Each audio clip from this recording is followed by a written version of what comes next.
Hello, my name is Jack Miller.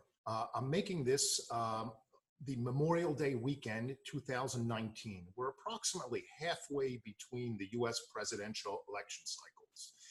I'm making this today because over the last few election cycles, I've seen something which has deeply bothered me on how the cycles have affected the Jewish community.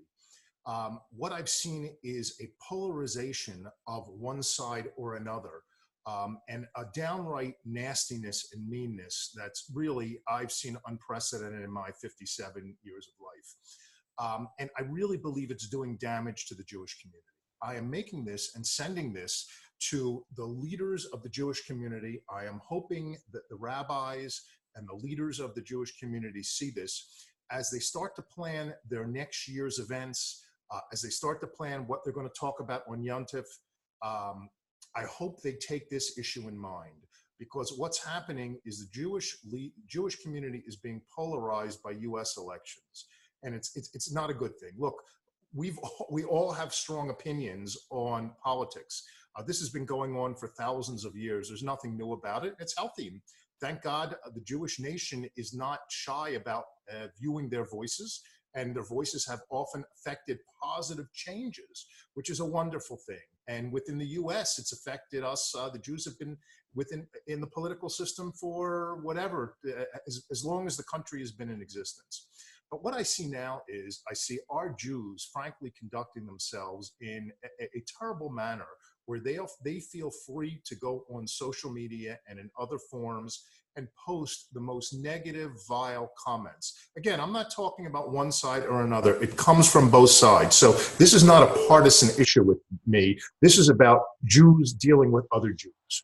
And I've personally seen where people have being made to feel uncomfortable within social networks, within family events, within shows. I know of Jews who have left liberal Jews who've left conservative shows because they've been made to feel uncomfortable. And I know conservative Jews who've left liberal shows because they've made to feel uncomfortable. I really think that the rabbis and the leaders of our communities need to do something about this. There's one thing I know for sure, is that there's no absolute one right side, right or wrong. And Jews have been in existence a lot longer than this country has. Hopefully, this country stays around for a long time. But we cannot depend on anything. And the Jews need to stick together.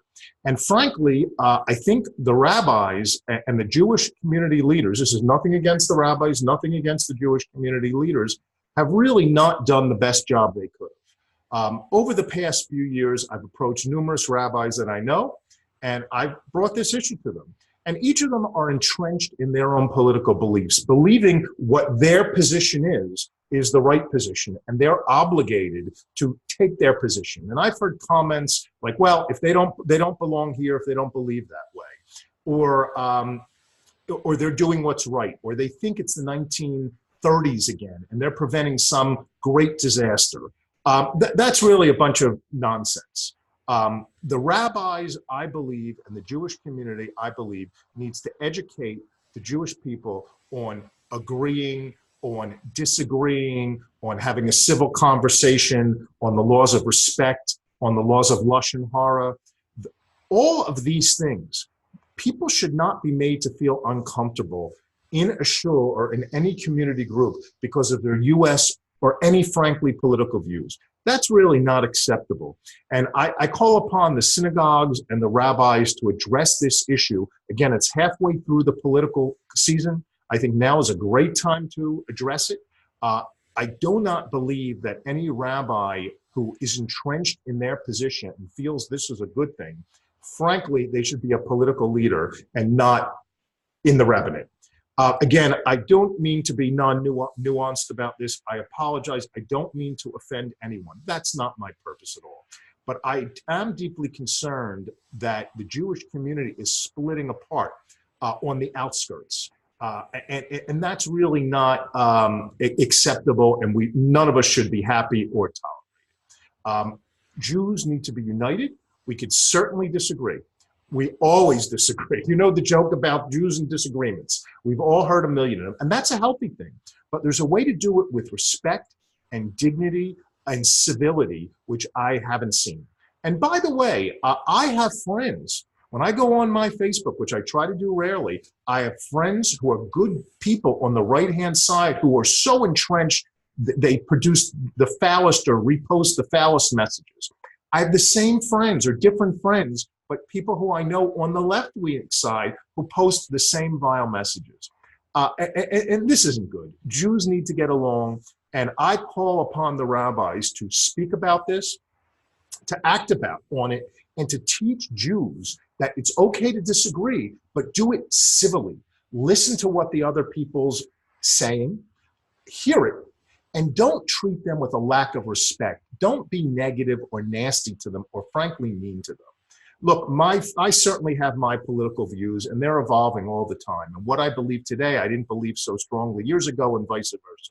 And I suspect that's true with most of us. But even if it's not true, it doesn't give me the right to impose my political views or make somebody uncomfortable. And we have a path for this. The Torah teaches us about respect, about communication, about the laws of speech. And I'm asking that the rabbis, as they start to think about next year ahead and the community's leaders, start to take this issue seriously, because it's not just people I know, it's people that you know too.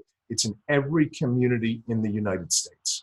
And it's being driven by a lot of forces. And unless we do something about it, we're going to lose more friends, relatives, congregants, doers. We need to bring people in the fold, not people push people out of the fold.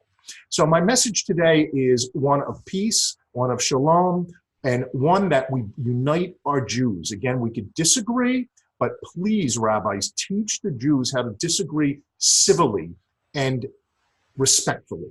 And I preach respect today amongst everything else. Again, I apologize if I'm coming off rudely or chutzpahdik. That's not my intent. My intent is to beg the Jewish community and to ask the Jewish community, for the sake of our fellow Jews, to please teach civility to your congregants, to your Hevra, to your minyan, to whatever groups you have. Teach civility and preach civility. And to those rabbis, I've experienced it in a nuanced way, through their sermons or after the last election, they hold healing services. Frankly, people see right through your nuances. I'm not saying you can't have an opinion. Have an opinion. It's good to have an opinion. I have a strong opinion, and I'll be more than glad to tell anyone mine. But we need to do so in a way that does not offend those with different opinions. So with that, I leave you. Thank you for your time, and God bless you, and God bless Israel, and God bless all the Jews, and God bless the United States. Have a great day, and please, please, please, let's unite as Jewish people. Let's stay together as Jewish people. Let's do things that bring us together as Jewish people and not divide us. Thank you, and God bless you.